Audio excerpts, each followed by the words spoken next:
اور اس سلسلے کو، خوبصورت سلسلے کو ہم آپ تک پہنچائیں گے۔ سب سے پہلے ہمارے پاس چیئرپرسن ڈاکٹر نجیبہ عارف صاحبہ، چیئرمین اکادمی ادبیات پاکستان ہمارے پاس موجود ہیں۔ خطبہ استقبالیہ کے لیے میں ان کو دعوت دوں گی کہ تشریف لائیں۔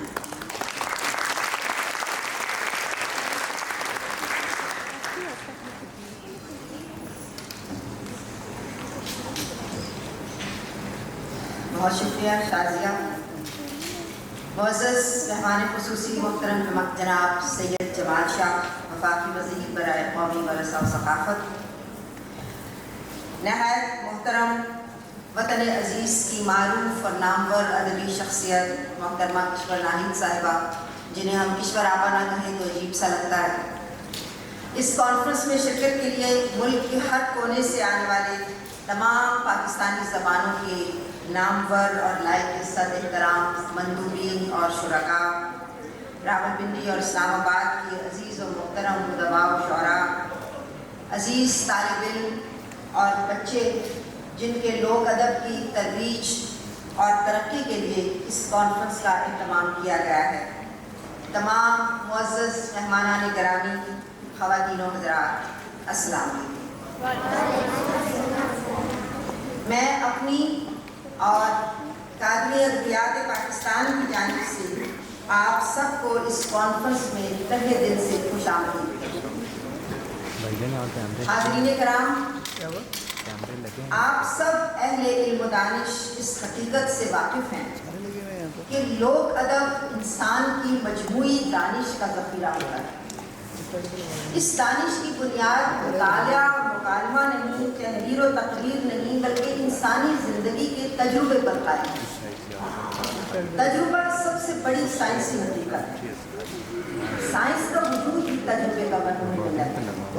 دنیا کی ہر سائنسی ایجاد اور دریافت تجربے پر بنیاد رکھتی ہے۔ لوک دانش بھی صدیوں پر محیط انسانی تجربے کا اور ان معنوں میں کسی سائنس سے کم ہے۔ ہمارا لوک ادب اسی لوک دانش کے عطر کی مہکار ہے، مگر نہ جانے کیوں ہم نے انسانی تجربے سے حاصل ہونے والی اس لوک دانش کو نگاہ کم سے دیکھنا شروع کر دیا ہے۔ لوک ادب کی دوسری بڑی خاصیت یہ ہے کہ یہ عوام کی اجتماعی شعور کی نمائندگی کرتا ہے۔ انفرادی افکار و نظریات کا کتنے ہی دل پذیر کیوں نہ ہو، جب تک اجتماعی شعور کا حصہ نہ بنے تب تک مؤثر و کارگر نہیں ہو سکتی۔ اس محفل کون و مقام میں اصل حقیقت اجتماع کی ہے، فرد کی نہیں۔ اگر ہم کسی قوم کی تقدیر بدلنا چاہتے ہیں تو اس کے عوام کے اجتماعی شعور سے آگاہ ہونا چاہیے۔ بچوں کا لوک ادب ہر زبان میں موجود ہوتا ہے، مگر کچھ عرصہ پہلے تک اسے سنجیدہ مباحث کے لیے قابل اعتنا نہیں سمجھا جاتا۔ یہ شعور حالیہ چند برسوں ہی میں عام ہوا ہے کہ کسی قوم کی نفسیات کو پوری طرح جاننے کے لیے اس قوم کا لوک ادب کتنا اہم کردار ادا کر سکتا ہے۔ پاکستان میں لوک ورثہ جیسا ادارہ قائم ہوئے کم و بیش 50 سال ہو گئے۔ اس ادارے نے اپنے مختلف سربراہوں کی رہنمائی میں پاکستان کے لوک ورثے کے تحفظ کے لیے گراں قدر خدمات سر انجام دی۔ اسی طرح دیگر کئی اداروں میں بھی جن میں پاکستان ٹیلی ویژن اور ریڈیو پاکستان نمایاں ہیں، اس ضمن میں اہم کردار ادا کیا ہے، لیکن ان سب بے لوث اور انتھک کوششوں کے باوجود لوک ادب کو ادب کے مرکزی دھارے میں شامل نہیں کیا جا سکتا۔ حالانکہ ہم سب جانتے ہیں کہ کسی قوم کی اصل قوت اس کا طبقہ خواص نہیں، اس کا طبقہ عوام ہوتا ہے۔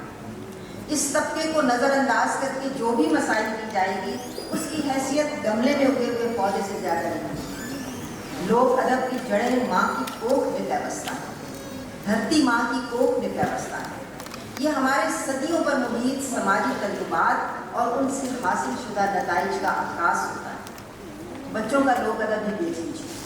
جب بچیاں ککلی ڈالتے ہوئے گاتی ہیں، ککلی کلیر دی پگ میرے ویر دی، دوپٹہ پر جائیدہ پھٹے مجھے والدہ، تو ہمارے سماج میں انسانی رشتوں کی پیچیدگی کی طرف گرہ اشارہ کرتے ہیں۔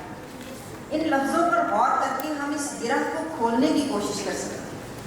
اسی طرح جب بچے گاتے ہیں اکڑ بکڑ بابے دا بابا کن پہ آوے گا، बाबी बह की छट्टेगी 100 रुपया बटेगी, रुपया खोटा उदा आया लोटा, लोटे विच पानी मां मेरी रानी, प्यो मेरा राजा, सोने दा दरवाजा, चांदी दियां पौड़ियां, सत्तों पैणा गोरियां, एक पैण काली, ओही कर्मां वाली।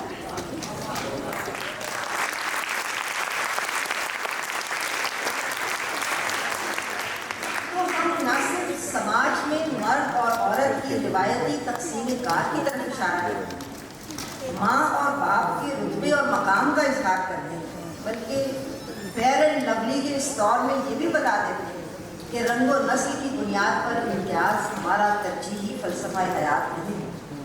गोरे और काले में अगर कोई तमीज़ है तो वो कर्म की बुनियाद पर है, रंग की बुनियाद पर। ऐसी ही लातादाद लोरियाँ, गीत, खेलों के गीत, कहानियाँ, पहेलियाँ, हिकायतें और टंग ट्विस्टर्स हैं। कोई इसके लिए लफ्ज़ एक इस्तेमाल होता है, ज़बान मरोड़, राइट्स तो नहीं है लेकिन टंग ट्विस्टर के लिए ये इस्तेमाल होता है और इनसे हमारे कान बचपन से ही आशना होते हैं। आप सब ने इस मश्क से आप सब गुजरे होंगे, जैसे खड़क सिंह के खड़कने से खड़कती हैं खिड़कियाँ, खिड़कियों के खड़कने से खड़कता है खड़क सिंह, या चचा पापड़ चक्का पापड़, या चचा ने चच्ची को चांदनी रात में चांदी के चमचे से चटनी सिखाई। ये सब बच्चे इन टंग ट्विस्टर्स से वाकिफ हैं। ज़बान और उसकी कदरे मुश्किल आवाज़ों से बच्चों को मानूस करने के लिए ये टंग ट्विस्टर्स या ज़बान मरोड़ हर ज़बान में आम हैं। पाकिस्तानी ज़बानों में भी इनकी कई मिसालें मौजूद हैं जो मुझे उम्मीद है कि कॉन्फ्रेंस के अगले इजलासों में सुनने को मिलेंगी। अगर हम ABC सिखाने के लिए बदेसी गीतों का सहारा ले सकते हैं तो अपनी ज़बानें सिखाने के लिए इन मकामी लोक वसीलों का इस्तेमाल क्यों नहीं कर सकते। इन मकामी वसीलों को इस्तेमाल करना इसलिए भी मुफीद है कि इस तरह हम अपने मुस्तकबिल और माजी के दरमियान एक सेहतमंदाना और मुस्बत रिश्ता कायम कर सकते हैं। तबीबों और हकीमों का कहना है कि मरज़ दूर करने और जिस्मानी सेहत कायम रखने के लिए ज़रूरी है कि उसी इलाके की मिट्टी से उगी हुई जड़ी बूटियाँ दवा और ग़िज़ा के तौर पर इस्तेमाल की जाए जिस इलाके में ज़िंदगी बसर की जा रही है।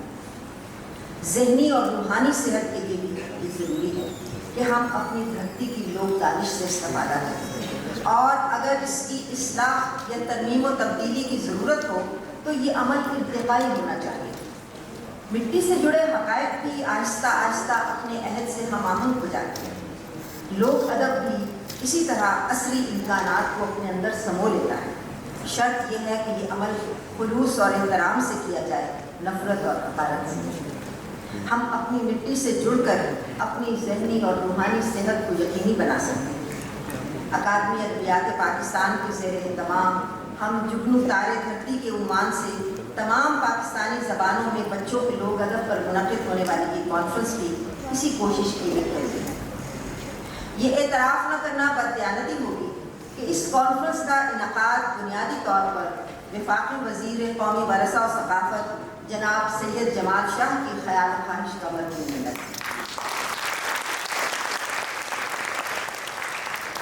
मैं ये ऐलान करते हुए भी मसरत महसूस कर रही हूँ कि जनाब सैयद जमाल शाह की हिदायत पर रोज़मर्रा समाज के 250 उर्दू अल्फाज पर मुश्तमिल एक ऐसी फरहंग भी तैयार की जा रही है जिसमें पाकिस्तान की तकरीबन सभी ज़बानों के मुतरादिफ अल्फाज पेश किए जा रहे हैं।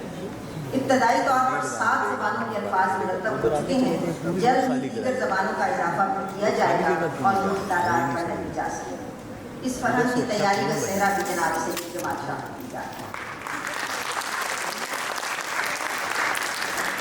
कराम जैसा कि आप सब जानते हैं सैयद जमाल शाह साहब एक सच्चे और सुच्चे फनकार हैं। लोक अदब, पाकिस्तानी सक़ाफ़त और तारीख़ वरसे से उनकी जुड़त महज दिखावे की मोहब्बत नहीं, उनकी पूरी ज़िंदगी इस वाबस्तगी की इखलास की गवाह। हमारी खुशकिस्मती है कि इस बार वफाकी वज़ारत बराए कौमी वरसा और सक़ाफ़त की सरबराही एक ऐसे शख्स के हाथ में आई है जो हकीकी मानों में इस वर्षे का कदरदान और जमीन है।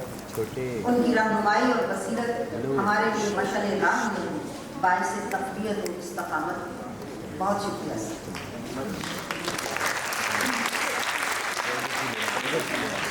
मैं अपने मेहमान खुसूसी और अपनी अजीज़ और मोहतरम ईश्वर आपा का जो हम लिखने वालों के लिए मादर मलिका की हैसियत रखती हैं महज रस्म निभाने के लिए नहीं बल्कि तहे दिल से शुक्रिया अदा करना चाहता हूँ की रहनुमाई और पुष्ट पनाही हमारे लिए बहुत गिराकर है। उम्मीद है कि ये रहनुमाई और दस्तगीरी हमें आइंदा भी हासिल है।